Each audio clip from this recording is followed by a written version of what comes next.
여러분에게 예수님이 필요합니까? 저에게 예수님이 필요해요. 저에겐 정말 많이 필요한 것 같아요. 그거를 느낀 지가 꽤 오래되긴 했지만 한 번 예수님이 제 안에 들어오면 그만 필요할 것 같은데 계속 필요해요. 예수님이 날마다 함께 거하는 거에 대해서 항상 생각하게 됩니다. 제가 오래 전에 20대 초반에 아주 친했던 친구가 세상을 떠났어요. 여러분들 가운데 가까운 친구가 세상을 먼저 떠나면 참 힘들어요. 그리고 20대 후반 때 또 한 명의 아주 친한 친구가 세상을 떴습니다. 그런 일들이 일어날 때 많은 것들을 생각하게 돼요. 한편으로 또 다짐도 하죠. 내가 네 목까지 잘 살겠다. 그리고 나서 30대 초반에 제가 하나님 다음으로 가장 사랑했던 어머니가 하나님 부르심을 받고 먼저 가셨어요. 그 부분은 참 저한테 굉장히 큰 충격이었고 참 힘들게 다가왔고 하나님 앞에 정말 많이 엎드렸습니다. 그리고 불평도 좀 했고요. 아주 먼 이별이고 아주 긴 그런 이별이었습니다. 그리고 아마 앞으로도 또 아버지께서 아마 떠나가실 겁니다. 지금 살아계시기 때문에 언제가 될지 모르지만 아주 긴 이별을 하게 되겠죠. 근데 제 인생에서 떠나가지 않는 분이 딱 한 분 계셨어요. 예수님은 떠나가지 않더라고요. 예수님은 떠나가지 않았어요. 지금도 함께 계시고 오래 전부터 함께 계셨는데 제가 못 깨달았던 거죠. 그리고 그런 힘들고 어려운 상황 속에서 제 곁에서 다시 한번 힘을 주신 분이 예수님이다 라는 것을 제가 느꼈습니다. 그때마다 오히려 제 편에서 무엇을 정하기보다는 주님 편에서 너한테 내가 필요해 이렇게 말씀해 주시는 것 같았어요. 지금은 물론 예수님이 안 계셨을 때 그 친한 친구들은 먼저 세상을 떠난 것이고 어머니는 예수님이 계실 때 제 안에 예수님이 계실 때 떠나신 거였는데 나중에 이렇게 뒤를 돌아보면 그러한 예기치 못했던 그런 큰 이별 가운데 저도 모르게 제 마음 가운데 약간 우울함이 자리 잡을 수 있겠다라는 생각을 들었는데 지금은 그런 어려움 속에서 주님이 나와 함께 하심으로 내 자신이 앞으로도 이런 일이 생겨도 거기에 대해서 좀 더 강하게 받아들이고 마음의 가짐이 좀 더 굳건해진 그런 부분이 있습니다. 여러분들도 삶에서 지치고 힘들고 어려운 부분이 있을 수 있어요. 그때마다 제가 생각하기에는 예수님이 꼭 필요하지 않을까라는 생각을 가져봅니다. 예수님이 제자들과 함께 오랜 시간을 보냈어요. 물론 어렸을 때부터 목수의 일을 하면서도 인근에서 서로 얼굴을 마주쳤을 수도 있습니다. 근데 이제 제자들과는 본격적으로 3년 정도를 같이 말씀도 전하고 음식도 먹고 기적도 일으키고 이러면서 막 지냈어요. 그러다가 갑자기 우리를 지도하던 지도자, 우리에게 정말 귀한 가르침을 보여주시고 기적과 이사, 표적을 막 행하신 그분이 떠난 거예요. 말 그대로 사라지셨어요. 그리고 본인들도 눈으로 보기 힘들 정도로 십자가에서 죽으신 거예요. 그랬을 때 그 제자들, 예수님을 떠나보낸 그 제자들의 슬픔이 어땠을까? 굉장히 클 거예요. 그래서 우리가 엠마오로 가는 그 제자도 보면 글로바라는 제자와 또 다른 제자를 보면 얼굴에 이제 슬픈 빛이 뜰 정도로 굉장히 심각하게 힘든 그런 모습을 보이는 거예요. 그 가운데 그들을 그냥 슬픔 가운데 그냥 놔두신 분이 예수님이 아니라는 거예요. 그들의 그 곁에 예수님께서 찾아오셨다는 거예요. 왜 찾아오셨을까? 그냥 스스로 좀 이겨내지. 내가 다 가르쳐주고 내가 다 말해주지 않았느냐 하고 네가 좀 스스로 이겨내라. 이렇게 하시지 않고 예수님께서 살아나셔서 죽은 자 가운데 살아나셔서 그들 곁에 찾아오신 거예요. 이유가 있을 겁니다. 저는 그렇게 생각을 했어요. 제자들에게 예수님이 필요했다는 거예요. 제자들은 의심했어요. 오늘 내용도 보면 예수님이 육체의 모습으로 나타났는데도 불구하고 막 의심했어요. 그리고 상실감에 젖어 있어요. 사람이 가까운 사람이 정말 떠나가면 굉장한 상실감이 듭니다. 너무나 힘든 거예요. 제자들 얼마나 힘들었겠습니까? 모든 것이 다 무너지는 그런, 자기들이 생각했을 때 그분이 정말로 이 상황을 해결하실 그런 분으로 아마 여겼을 겁니다.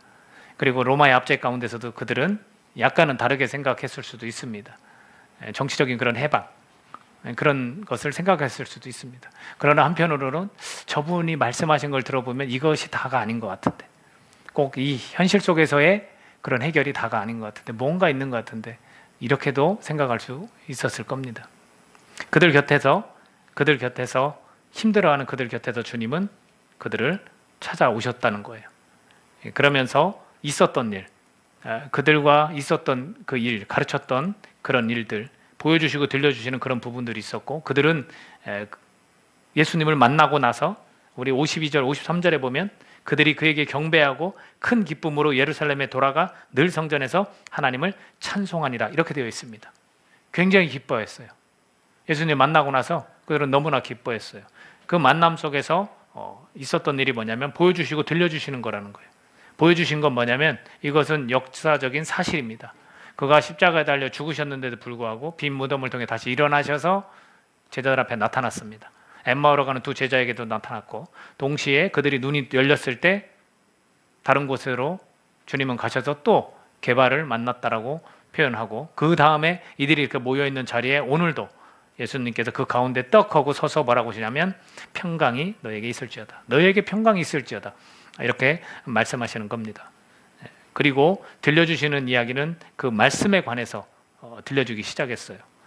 자, 예수님께서 뭐라고 했냐면 그들이 영으로 생각했다고 그랬어요. 놀랍고 무서워서.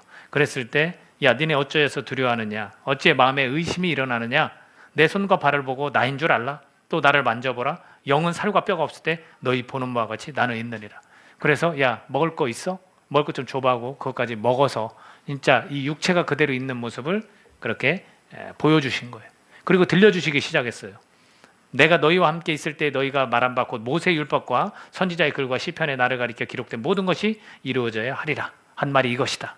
다시 난 살아난 거다. 이걸 다시 설명해 주셨고, 이같이 그리스도가 고난을 받고 제3일에 죽은 자 가운데서 살아날 것과 또 그의 이름으로 죄사함을 받게 하는 회개가 예루살렘에서 시작하여 모든 족속에게 전파될 것이 기록되었으니 너희는 이 모든 일의 증인이라. 그냥 말씀을 막 전한 거예요. 구약의 말씀부터 다 나를 가르치셨고 이것이 현실적으로 이루어졌고, 너네는 이것을 증거해야 돼. 너네는 증인이야. 볼지어다 내가 내 아버지께서 약속하신 것을 너희에게 보내리니 너희는 우로부터 능력으로 입혀질 때까지 이 성에 머물라. 이렇게 마지막 이야기를 해주셨어요. 이런 만남이었어요. 이런 만남을 통해서 그들은 기쁨으로 늘 성전에서 찬송하게 된 겁니다. 우리에게도 이런 만남이 있어야 되는 거예요. 예수님께서 정말 그렇게 되셨다라는 역사적 사실과 또 이 말씀을 통해서 우리도 예수님을 만나게 되는 거예요. 그리고 우리는 기쁨이 넘치게 되는 겁니다. 이거는 하나는 확실해요.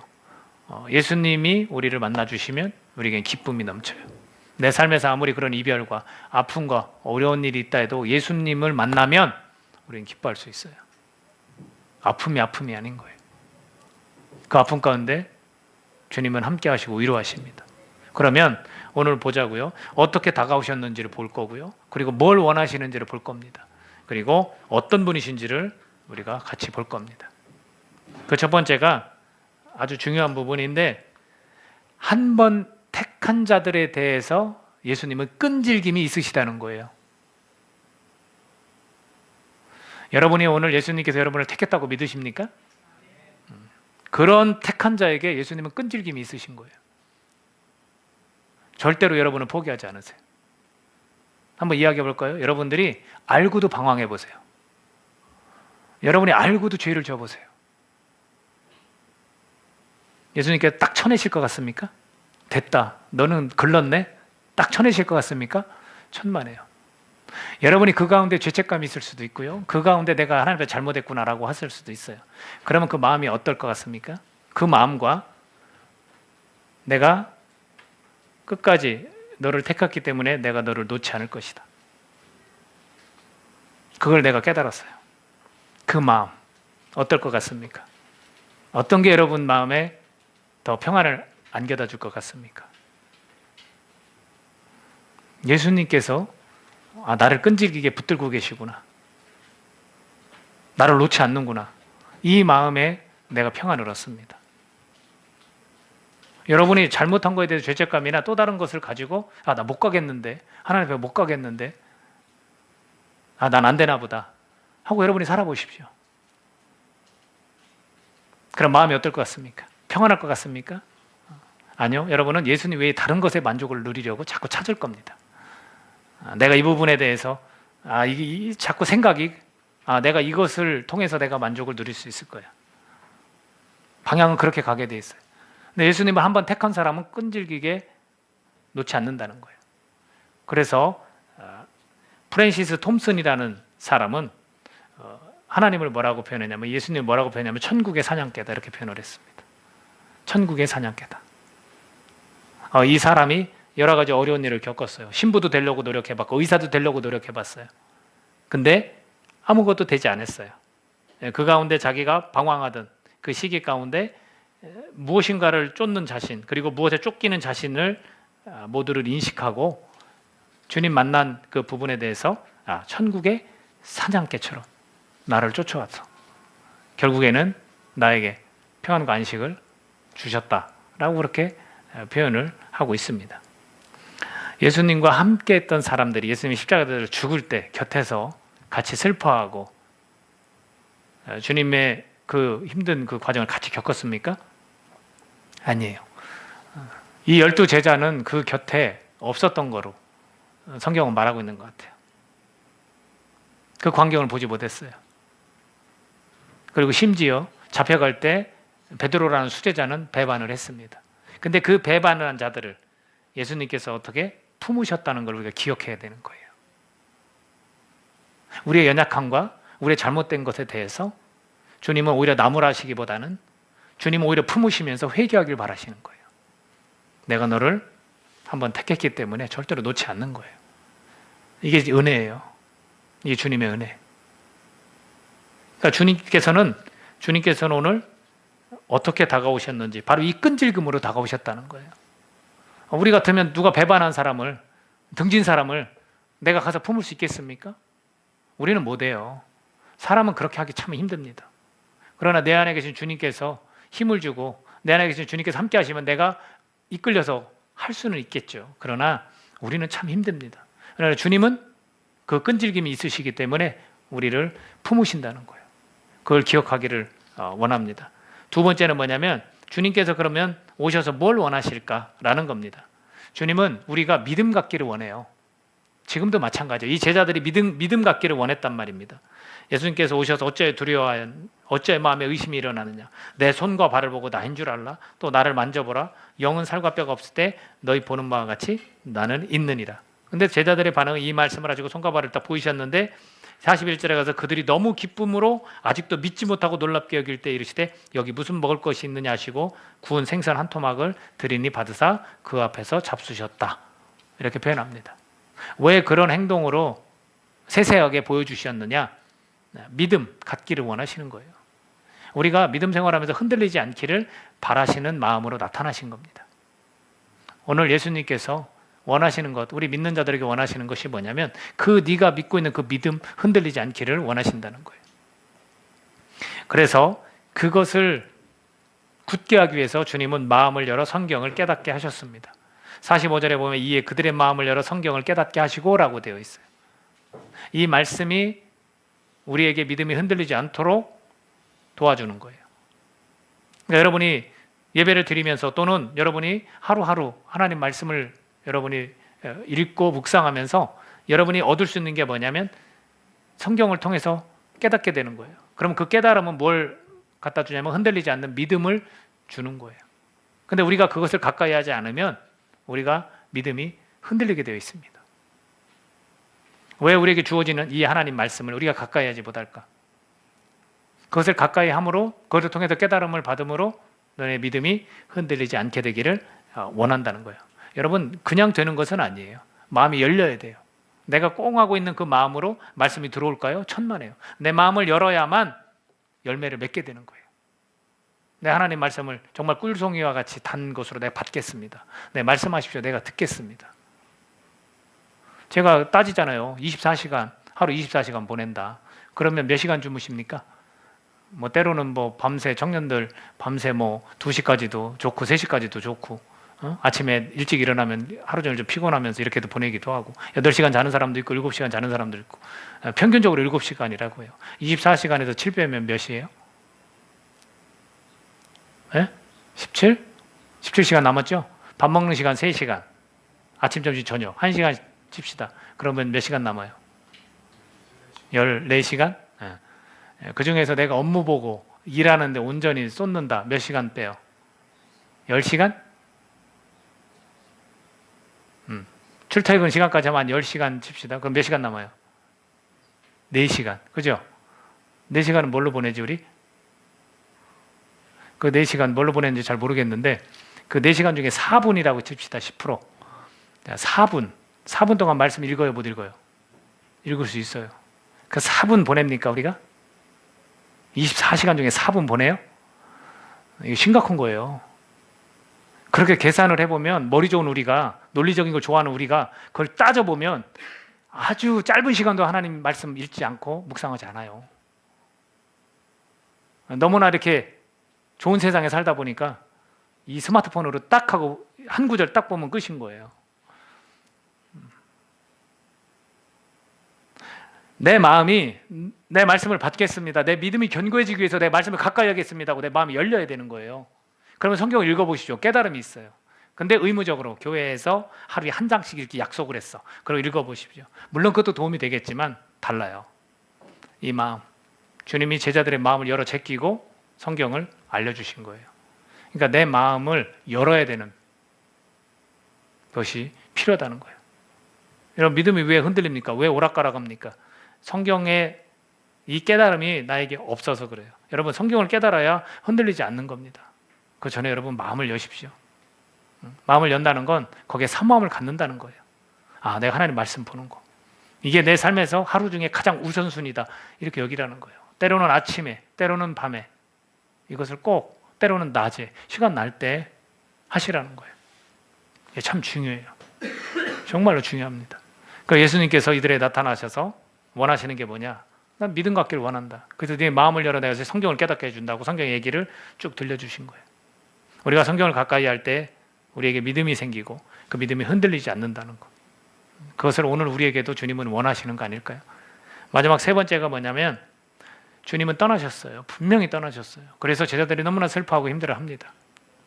그 가운데 떠나시지만 결코 곁에 없으신 분이 아니라는 거예요. 여러분 눈에 보이지 않으니까, 왜 그 시대에는 제자들에게 나타나셔서 그렇게 다 보여주셨으면서 왜 오늘날 나에게는 나타나서 보여주시지 않습니까? 그래서 나는 분명하지 않습니다. 주님이 곁에 계신 걸 다 믿어지지 않습니까? 그렇게 말할 수 있어요. 그러나 곁에 없으신 분이 아니라는 것을 이 제자들을 통해서 항상 함께 하심을 보여주셨다는 거 잊지 말길 바랍니다. 다른 사본에는 보면 어떻게 나와 있냐면 물고기 잡으러 갔어요. 제자들이 힘들죠. 그렇게 우리하고 함께 하겠다고 약속하고 그 좋은 가르침을, 교훈을 주셨던 분이 이제는 없어진 거예요. 우리를 지도하고 이끌었던 분이 아예 없어진 거예요. 그러니까 에라 모르겠다, 다시 내가 물고기 잡으러 가야겠다. 그들이 갔어요. 몇몇 사람이 갔습니다. 근데 몇몇 사람이 갔을 때 그쪽에서 주님이 나타나셔서 격려하시고 축복하심을 보여줍니다. 물고기 다시 구워서 같이 나눠 먹는 그런 모습을 보여주셨다는 거예요. 그걸 통해서 오늘 우리에게 말씀하시는 게 뭐냐면 너네 곁에 난 항상 있을 것이다 라는 거예요. 그리고 제자들에게 마지막으로 뭐라고 하셨냐면 손을 들어 그들에게 축복을 막 하셨습니다. 축복하셨더니 그들을 떠나 하늘로 올라가시고 그들이 예수님께 경배하고 큰 기쁨으로 예루살렘에 들어가서 성전에서 하나님을 막 찬송했다고 그래요. 그리고 뭐라고 말씀하셨냐면 너희는 위로부터 능력으로 입혀질 때까지 이 성에 머물라. 그 순간은 나타나셔서 보여주셨기 때문에 그들이 믿은 것 같지만, 그럼 또 가셨으면 또 어떻게 살아가라는 겁니까? 우리가 잠깐이나마 이게 주님 내가 만난 거구나, 이런 감동 받잖아요. 이게 나를 구원의 감격 내가 느끼잖아요. 그리고 나서 우리가 어떻게 살아가냐는 거예요. 이 제자들 곁에 눈으로 지금 보여주시고 바로 보는 곳에서 하늘로 올라가셨어. 그럼 어떻게 살아갑니까? 그럼 도대체 주님이 무엇으로 우리와 함께 한다는 걸 보여주신다는 거예요? 이 성에서 너네 기다려라. 위로부터 능력이 임할 때까지. 그게 뭐예요? 성령이에요. 성령 하나님. 성령 하나님을 부어주신다는 거예요. 예수님을 믿으면 우리가 내주하시는 성령, 그 성령 충만하심, 이런 것들을 경험해야 되는 거거든요. 그걸 보내주셔서 능력으로 살아가기를 원한다는 거예요. 능력으로 살아가도록 해주시겠다는 거예요. 그게 함께 하시는 거예요. 자꾸 뭘 보여달라고 자꾸 그렇게 나는 안 믿어지냐고 그러지 마요. 이미 구원의 감격으로 내가 주님 믿습니다라고 고백했다면 그 뒤로는 주님이 주신 그 성령의 힘으로 우리가 살아가는 거예요. 그걸 성경은 뭐라고 하냐? 두나미스, 능력이라는 거예요. 능력. 여러분 아시잖아요. 두나미스가 발전돼서 다이나마이트가 된 거예요. 폭발력 있는 힘을 이야기하는 거예요. 우리 삶 가운데 지치고 처져 있고 슬플 때 주님이 허락하신 그 성령으로 인해서 우리가 능력으로 살아갈 수 있게 된다는 거예요. 그게 내가 영원히 너희와 함께 하겠다는 증거예요.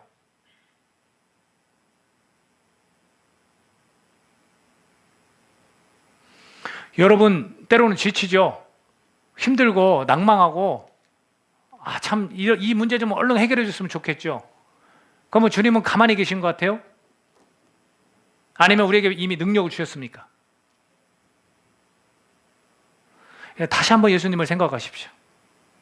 다시 한번 제자들에게 나타나서 눈에서 사라지셨지만 그냥 떠나신 게 아니라 이제는 능력을 너네들 허락하겠다. 왜 우리가 기뻐할 수 있습니까? 왜 이들이 성전에 가서 찬송을 드릴 수 있었을까요? 이걸 믿었기 때문에 그래요. 왜 믿었습니까? 성경을, 마음을 열어 성경을 깨닫게 했기 때문에 믿었어요. 오늘 우리에게 이 성경이 있어요. 이게 얼마나 중요한지 몰라요. 정말 이 성경 말씀을 가지고 우리는 정말로 외쳐야 돼요. 이거 주어졌는데도 안 읽어요. 이걸 도대체 어떻게 이거를 설득해 읽을 거예요? 이 속에 깨달음이 있고 이 속에 우리에게 삶을 살아가는 데 능력이 임한다는 내용들이 있는데 그걸 왜 안 믿어요? 내가 믿기 위해서 흔들리지 않게 계속 이걸 더 읽어야 되는 거예요. 세상의 소리를 자꾸 들어보십시오. 이게 들어오나? 일주일에 한 번만 떨쳐보는 게 돼요. 예배 때. 이게 얼마나 중요한지 몰라요.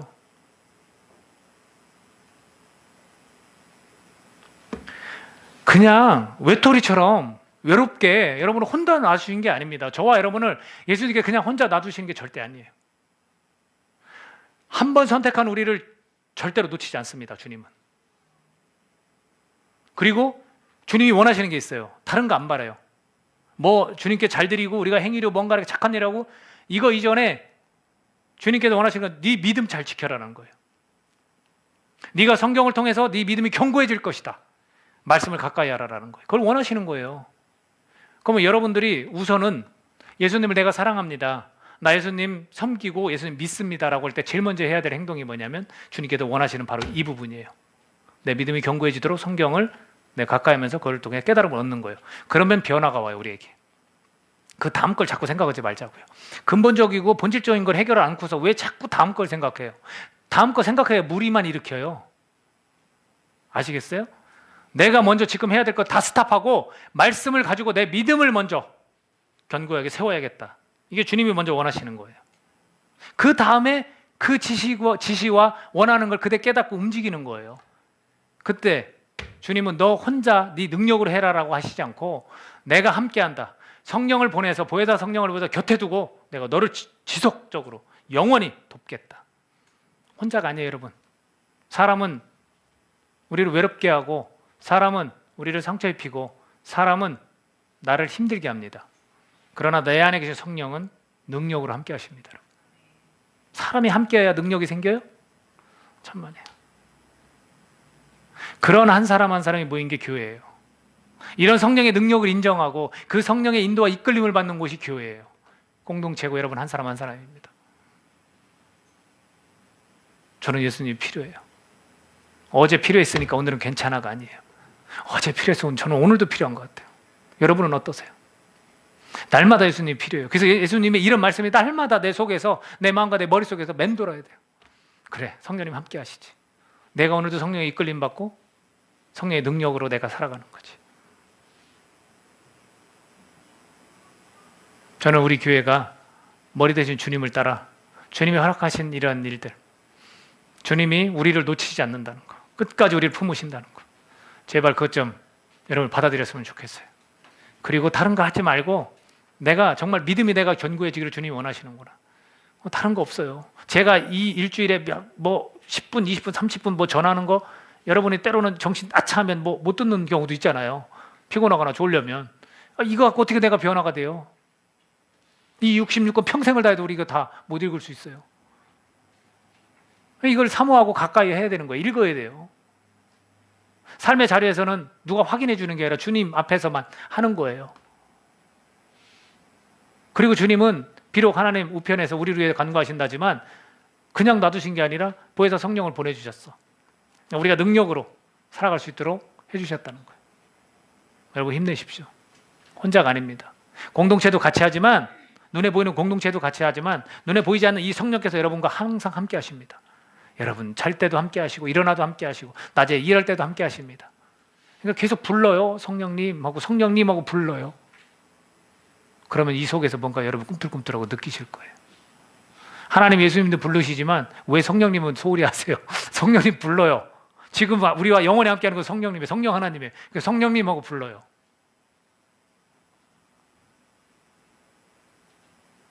저와 여러분이 이런 성령의 능력으로 살아가기를 예수님께서 원하신다는 것, 홀로 두지 않았다는 것, 그것으로 다시 한번 힘을 내시는 저와 여러분이 되기를 예수님으로 축복합니다. 기도하겠습니다. 이 시간 우리 기도할 때 다시 한번 생각해 봅시다. 예수님, 내 하루하루에 예수님이 필요합니다. 언제나 나에게 은혜를 주시고 나에게 평강을 주시면 그 뒤로는 끝이 아니에요. 여러분 그냥 날마다 찾으세요. 주님이 더 필요합니다. 오늘 더 주님이 필요합니다. 성령님 나에게 능력으로 함께 하시는 분임을 내가 믿습니다. 내가 잘 모르겠어요 주님. 그러면 여러분이 사모하는 마음으로 마음을 먼저 여세요. 그리고 성경을 자꾸 보세요. 그 속에서 깨달음이 있습니다. 성령님께서 깨닫게 해주신다고 그랬어요. 그것 또한 예수님께서 제자들에게 나타나서 깨닫게 해주신 것과 똑같아요. 예수님을 정말로 충분히 대신할 수 있는 분이 보혜사 성령님이세요. 그렇게 약속하셨어요. 하나님은 태초부터 우리를 혼자 놔두신 적이 없어요. 하나님이 함께 하셨고 예수님이 함께 하셨고 성령님이 함께 하시는 거예요. 다시 한번 생각해 봅시다. 나를 선택하셨어요. 나를 품으시고 나를 끝까지 놓지 않으시는 그 끈질기신 그 예수님 감사합니다. 감사합니다. 내가 어떤 생각을 갖더라도 내가 어떤 태도로 잘못을 했더라도 끝까지 나를 품으시는 예수님. 나는 거기에 내가 녹아지고 내가 거기에 회개하고 내가 거기에 감사를 느낍니다. 그리고 내가 좀 더 믿음이 견고하지 못해서 자꾸 이 세상에 귀를 기울이고 세상에 발을 딛고 하다 보니까 자꾸 혼란스럽습니다. 그렇습니다. 주님, 나에게 믿음이 필요합니다. 내가 마음을 열어서 사모하는 마음으로 주의 말씀을 듣겠습니다. 주님 깨달음을 허락하여 주시옵소서. 그리고 내가 마음이 자꾸 처지고 지칠 때 함께 하시는 성령님 통해서 내가 힘을 얻고 내가 그렇게 살아가기를 간절히 원합니다. 충만케 하여 주시옵소서. 성령님, 우리 이런 간절한 마음으로 함께 기도하며 나가겠습니다. 같이 기도합니다. 하나님, 저에게 날마다